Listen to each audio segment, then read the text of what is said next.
Vamos lá. Vamos falar sobre livros? Nossa, eu tô para fazer um vídeo sobre esse livro já tem pelo menos uns 4 meses. Eu fiquei encantada com ele. E eu tenho uma curiosidade sobre esse livro, porque assim, eu li em 2 dias, emprestei para uma amiga que leu em 2 dias, que emprestou para uma outra amiga que também leu em 2 dias. O nome desse livro é A Biblioteca da Meia-Noite, de Matt Haig. Ele conta a história, eu vou tentar não dar spoiler, mas eu vou fazer um resumo geral. Ele conta a história de uma pessoa. Eu esqueci o nome da personagem, você acredita? Peraí. O nome dela, gente? Ah, tá. Ele conta a história de Nora Seed, uma mulher que já tinha dado tudo tão errado em sua vida, ela tinha perdido tantas coisas e tantas oportunidades, que quando chega um momento em que ela perde seu gato, ela entende que nada mais faz sentido. E é aí que ela tenta suicídio. E quando ela tenta suicídio, ela vai parar numa biblioteca.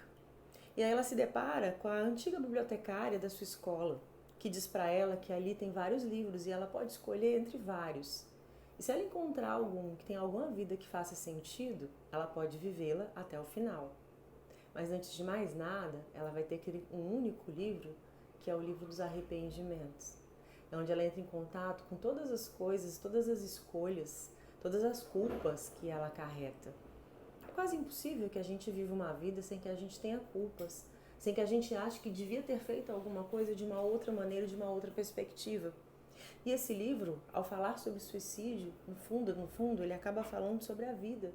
Ele acaba falando sobre as nossas escolhas, sobre as nossas mais diferentes perspectivas. E ele acaba sendo um bálsamo, sem ser piegas, sem moralismo, mas um bálsamo no sentido de que ele nos conduz a diferentes possibilidades e caminhos, e a gente vai entendendo que a nossa vida podia ter sido diferente, mas ela ainda pode ser diferente a partir do momento em que a gente faça escolhas e a partir do momento em que a gente assuma essas escolhas.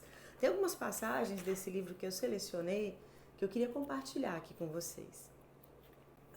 O livro começa assim: 27 horas antes de decidir morrer, Nora Seed estava sentada em seu sofá velho e rasgado, rolando o feed e acompanhando a vida feliz de outras pessoas, esperando que algo acontecesse.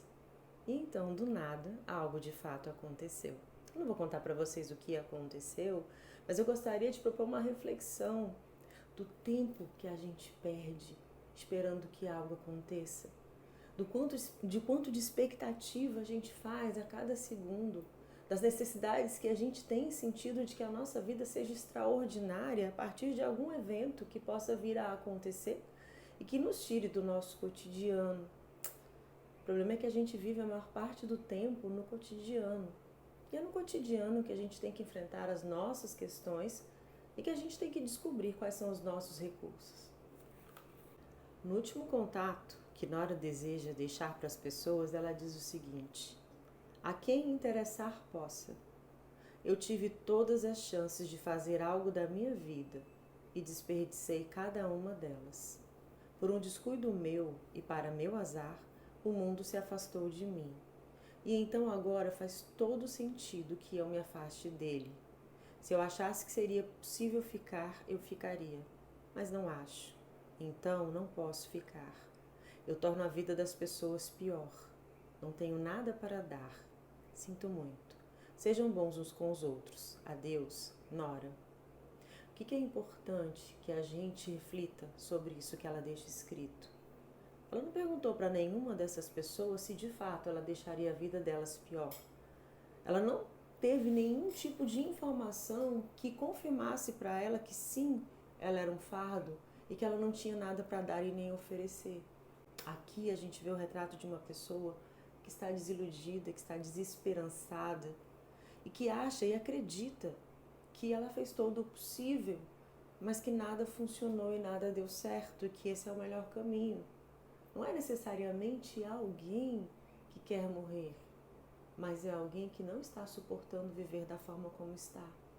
Se talvez ela tivesse conseguido conversar com as pessoas, bem possível que ela tivesse uma resposta diferente. Vocês não acham? Eu vou ler mais um trechinho. Mas talvez fosse isso que todas as vidas eram. Talvez até as que parecem valer a pena ou ser perfeitamente intensas fossem iguais no fim das contas. Hectares de decepção, monotonia, mágoas e rivalidades, mas com flashes de encanto e beleza. Talvez aquele fosse o único significado que importava. Ser o mundo testemunhando a si mesmo. Talvez não tenha sido a falta de conquistas que tenha tornado os pais dela infelizes, mas sim a expectativa da conquista, para começo de conversa. Na verdade, ela não tinha a menor ideia de nada disso. Mas naquele navio, ela se deu conta de uma coisa. Ela havia amado os pais mais do que imaginara, e ali mesmo ela os perdoou completamente. E isso é uma coisa importante, a necessidade que a gente tem de entrar em contato e ao mesmo tempo que a gente possa estar livre das nossas mágoas. Porque quando a gente perdoa, a gente compreende e a gente fica livre. Livre para tentar de novo, livre para enxergar as coisas de uma outra perspectiva, livres para entendermos que os nossos pais, assim como nós, são pessoas que erram, que cometem erros. Se a gente fica aprisionado o resto da vida a partir dos erros que os nossos pais cometeram, a gente perde muitas outras oportunidades. Eu prometo que é só mais um trechinho, mas realmente para mim a leitura desse livro é alguma coisa apaixonante. E esse trecho começa assim: existem padrões na vida, ritmos. É tão fácil, quando presos numa vida só, imaginar que períodos de tristeza, de perdas, de fracasso ou de medo são resultado daquela existência em particular, que é um subproduto de viver de uma determinada maneira, em vez de simplesmente viver. Quer dizer, as coisas seriam bem mais fáceis se a gente entendesse que não existe um certo modo de viver que nos torne imunes à tristeza, e que a tristeza é parte intrínseca do tecido da felicidade. Não dá para ter uma sem a outra. Gente, olha só, esse é o livro, eu recomendo esse livro. Assim, eu desafio alguém a ler esse livro e não gostar dele, né? E se vocês quiserem que eu possa estar conversando mais ou comentando mais algum trecho ou alguma passagem do livro, comenta aqui, tá? Então, assim, o livro é A Biblioteca da Meia-Noite, de Matt Haig.